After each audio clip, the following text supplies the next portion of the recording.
भक्त के कुछ लक्षण होते हैं, वो भी हमारे अंदर विद्यमान होने चाहिए।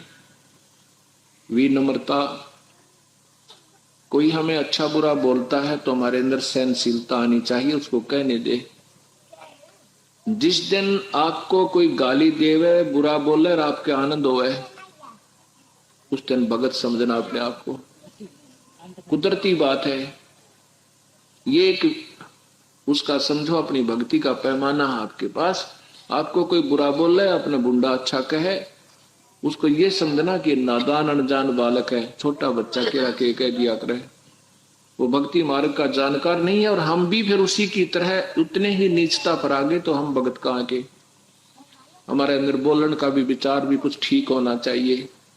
आपस में अपने भक्त आत्माओं के साथ भी हमारा बोलना बहुत प्यार का होना चाहिए, और आम व्यक्ति के साथ भी ऐसा विचार व्यवहार करें कि उसको ये आभास हो कि ये वाक्य भक्त है।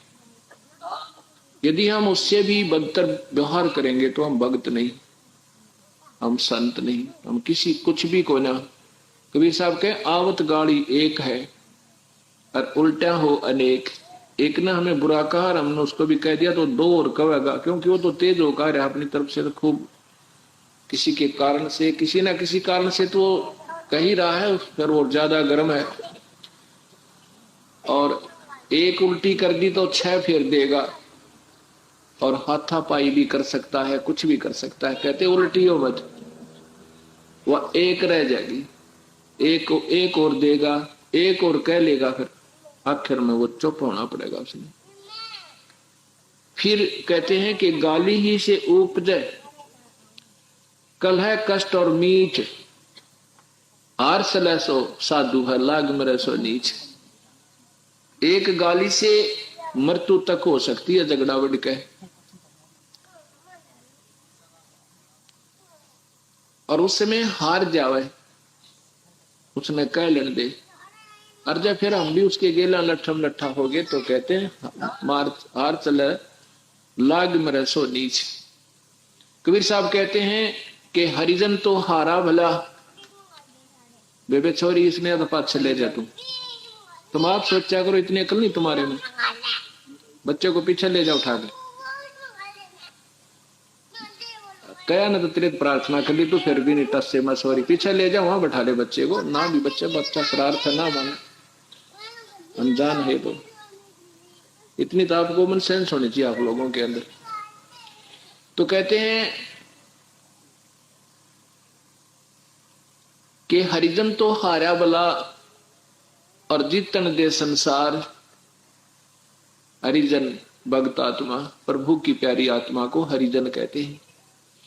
हरिजन तो हारा भला और जीतन दे संसार। हारा तो हर न मिला, वो जीता जब की लार। विभीषण हारा था और रावण जीत रहा था, विजयी था उस समय। तो वो तो हारा और विभीषण विजयी हुआ, अर्थात उस राज्य को भी उसी ने प्राप्त किया। रावण प्राप्त नहीं, उसको नहीं रख सका। इसी प्रकार हमने विनम्र होना होगा। आधीनी के साथ प्रभु रहता है, दास गरीब साहेब दुखता दड़ा। विनम्र साधु के साथ प्रभु रहता है। इन नियमों को हमने अपनाना पड़ेगा बहुत प्यार से। मनुष्य जीवन को देखते हुए फिर काल के कष्ट पे हम कितने दुखी हैं यहाँ पर, वैसे ही दुखी हैं या तो आम जीव दुखी है, और फिर मैं एक दूसरे को परेशान करके दूने पाप के बागी बने। अपने मालिक पर विश्वास रखो। कोई आपने परेशान करता है तो अब हमारे साथ रखवाला भी है, ऐसी बात नहीं हम बिना धनी के नहीं है, हमारे साथ धनी है। और वो हमारी मदद जब करेगा जब हम उसके नियमों के अंतर्गत चलेंगे। एक भक्त है हमारा सेवक करनाल के अंदर, उनका बहुत ही ज्यादा नुकसान हुआ पड़ा था, बिल्कुल विनाश की तरफ थे समझो। उनका एक पेट्रोल पंप है और एक उनका पेट्रोल पंप और था पहले। उस लड़के का नाम है विवेक मल्होत्रा। तो उसने उसके पिताजी बहुत शराब पिया करते थे, दिन रात शराब पीना। उसके दादाजी बेचारे मेरे ख्याल में 70 साल के 75 साल के हो रहे होंगे, और वो भी अस्वस्थ दिल के मरीज। वो उसे एक पेट्रोल पंप पर बैठे रहते और दूसरे को इतना नुकसान हो गया कि वो काफी कर्ज हो गया उनका। ऐसे ही सत्संग सुना उन्होंने, उसकी दादी जी ने, उसकी मां ने, वो दोनों नाम लेगी। धीरे धीरे उन बच्चों ने ले लिया। आज उनकी स्थिति बहुत अच्छी होगी, साल 3 ही भी पूरे नहीं हुए होंगे शायद, उन्होंने उपदेश लिया ने। एक पेट्रोल पंप और लगा लिया। पीछे 8-7 महीने पहले एक घटना घटी उनके साथ के कुछ डाकुओं ने उनके पेट्रोल पंप पर डाका मारने की स्कीम बनाई।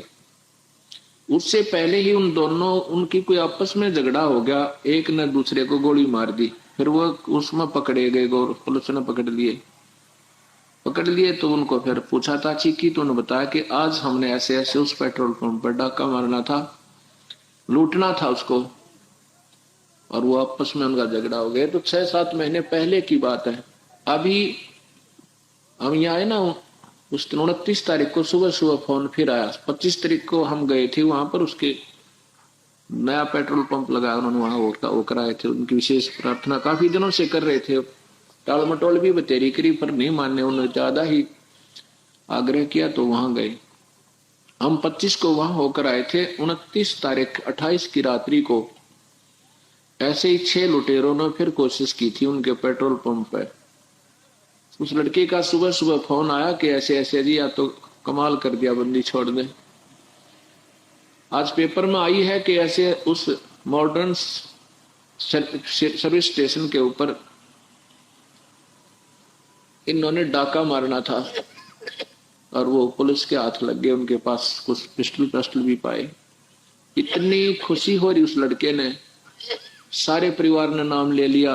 उसने अपने बच्चों को भी नाम दिवा दिया और बच्चों के फिर आगे उनके रिश्तेदारों ने भी उपदेश लिया, उस दिन हम आ गए।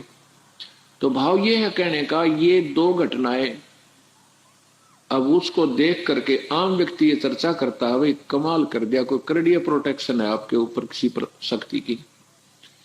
अब कबीर साहब को भगवान कहें तो वह स्वीकार करके राजी कोई नहीं, किसी ने बता जैसे। तो अब ये हमारे साथ ऐसे भी साथ है मालिक। तो इसलिए हमने विनम्र होने में ज्यादा लाभ है, क्योंकि प्रभु साथ देगा। यदि हम स्वयं फैसला करने लग जाएंगे तो ये दूर हो जाता है। इसलिए हमने अपने ईश्वर की आड़ लेकर के अपनी पूरी विश्वास के साथ इसकी भक्ति करते रहना चाहिए, और अपनी तरफ से कोई कमी नहीं करे। कोई करेगा तो फिर उसके साथ मालिक आप व्यवहार करेगा। एक भक्त आत्मा बतावा था ना, वो जब हम सत्संग में जाना शुरू किया था, ऐसे कहीं सत्संग होता चला जाता था, क्योंकि ज्ञान था को नहीं, पर थोड़े बहुत विचार कोई भक्त आत्मा ठीक भी देते थे। एक व्यक्ति देखा, उसके पैर मुड़े हुए, और एक ये जो अपाहिजों वाली चेयर होया करे सिपाही वाली, वह ले रखी उसने, और सत्संग में आया हुआ। ऐसे एक व्यक्ति पूछ रहा था, भाई क्या हो गया तेरे को ये? हम वहां खड़े थे। वो कहने लगा, जी क्या बताऊं, मेरी तो लंबी घटना है। मैं पुलिस में था और एक भगत संत था, कोई भगत लाले संत लाओ, तो उससे मैंने कहा कि भाई सुल्फा दे दे, क्योंकि सुल्फा वाले संत मेरे राग देगी, पिंडारे की बात से। औरों से हम लेते थे सुल्फा, वह दे दिया करते फ्री में। और वो बोला, भाई मैं तो सुल्फा पीने वाला नहीं हूं, मैं सुल्फा नहीं रखता, ना सुल्फा हम पिया करें। तो मैंने कहा था सुल्फा दे दे, राजी खुशी दे, तेरा 2 मारूं लठ। वो बोला, भाई मारते छोड़, मेरे पास सुल्फा है नहीं, ना मैं सुल्फा पिया करूं। तो मैंने उसको धमका दिया, तो वो भी उल्ट सुलट बोल पड़ा। मेरा छो उठ गया, क्यों मैं पुलिस में था। उस समय वो मेरे ख्याल में 55 साल की उम्र का होगा। तो और आज से लगभग 10-12 साल पहले की बात है, 10 वर्ष पहले की। तो वो कितने पहले की बात, उस समय पुलिस का सिपाही था, आम आदमी आज क्या करता। तो जी वो मैंने ज्यादा, उसने मेरे कान हाथ कर दिया बाबा जी ने, तो मन ने फिर और करड़ा पीट दिया, इतना पीट दिया कि वो कुछ दिनों के बाद भुगत भागत का मर गया। उसके 6 महीने के बाद मेरे को पैरालिसिस हो गया। जहां भी मैं जाता हूं वहां ये बताते हैं बूझे भी पड़वाए, जाड़े भी लवाए, डॉक्टरी इलाज भी करवा लिया। तो आखिर में वो बूझा पाड़ने वाले कोई बताता है कि तूने किसी संत को दुखी किया है, और भाई वो ही माफ करे था बात बनाना, तो ठीक नहीं हो सकता। और संतों के पास भी गए, वो संत कहने लगे भाई वो ही संत अगर अपना प्रसन्न हो जा, वो भक्त, तो मालिक रजा कर सका, नहीं तो तेरा कितना इलाज नहीं, मेरा कितना हैंडल है। तो वो जी मर चुका। अब मैं ये अपने दुख न रोनता अंडू हूं, और भी बताऊं भाई किसी संत ने दुखी ना करिए। तो गरीबदास जी कहते हैं, साध गरीबदास कहते हैं, गरीबदास दुल्हा कहे, कबीर साहब कहते हैं कि मेरा भक्त ना, मेरा संत ना दइयो कोई, और संत दुखाए मैं दुखी, मेरा आपा भी दुख होए।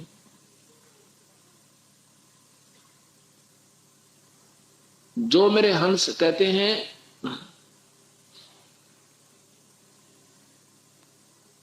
जो मेरे भक्त ने आण दुखावे वाका खोदो वंश, और हिरणाकुश उदर विदारिया मैं ही मारा कंस, कि हिरणाकुश जैसे राक्षस का विनाश भी मैंने ही किया था। अब यहां चक्कर पड़ जाता है कि कहते हैं तो भगवान विष्णु ने मारे थे, कृष्ण क्या नाम है, हिरण्यकशिपु। अब ये बहुत लास्ट स्टेज की बातें हैं, क्योंकि हम उस तिथि को पकड़ नहीं सकते जहां पर अभी हमने आपकी बुद्धि को पहुंचाना चाहते हैं। हम यही सोचकर आपको शुरू से यही से करते हैं भाई विष्णु जी ने मारा था, लेकिन विष्णु जी ने नहीं मारा था। वो तो एक ही शक्ति है जो सब कार्य करती है, उसी का गीता में प्रमाण है, उसी का वेद में प्रमाण है, वो स्वयं भी यही कहता है। गीता में यह लिखा है कि वो परमेश्वर पूर्ण ब्रह्म ही हर जीव के कर्म आधार पर उसके दंड और सुख देता है। वो एक ही परमेश्वर है और उसी के हाथ में सब न्याय है। हिरण्यकशिपु ने अन्याय किया था, प्रहलाद को बहुत तंग किया गया था, लेकिन प्रहलाद की रक्षा के लिए विष्णु नहीं जा सका, क्योंकि ब्रह्मा से उसको वरदान प्राप्त था। उस समय वो परमेश्वर स्वयं आया था और विष्णु ही रूप में आता है, क्योंकि वो कबीर परमेश्वर चाहता है कि इनमें भक्ति की आस्था बनी रहे, और काल चाहता है कि ये भक्ति कति नहीं करें, ये टूट जाए इनके हृदय, ये सपने में बिना सोचे भगवान है। इसलिए कलयुग में जीव को पार होना है, और वैसी गलत साधनाओं का बरमार करवा दिया कि किसी को कोई राहत नहीं है, कोई एक छुरी पर कोई डटा नहीं हुआ है। किसी भी संत से आप मिलिए, उनके न्यारे न्यारे विचार, न्यारे न्यारे शास्त्र, अपनी अपनी अटकलें सभी लाए बैठे, जबकि शास्त्र एक ही है, उसमें वे ऑफ वर्शिप एक ही है, और उसमें परमात्मा भी एक ही लिखा। बड़ा तेज कर बैठे।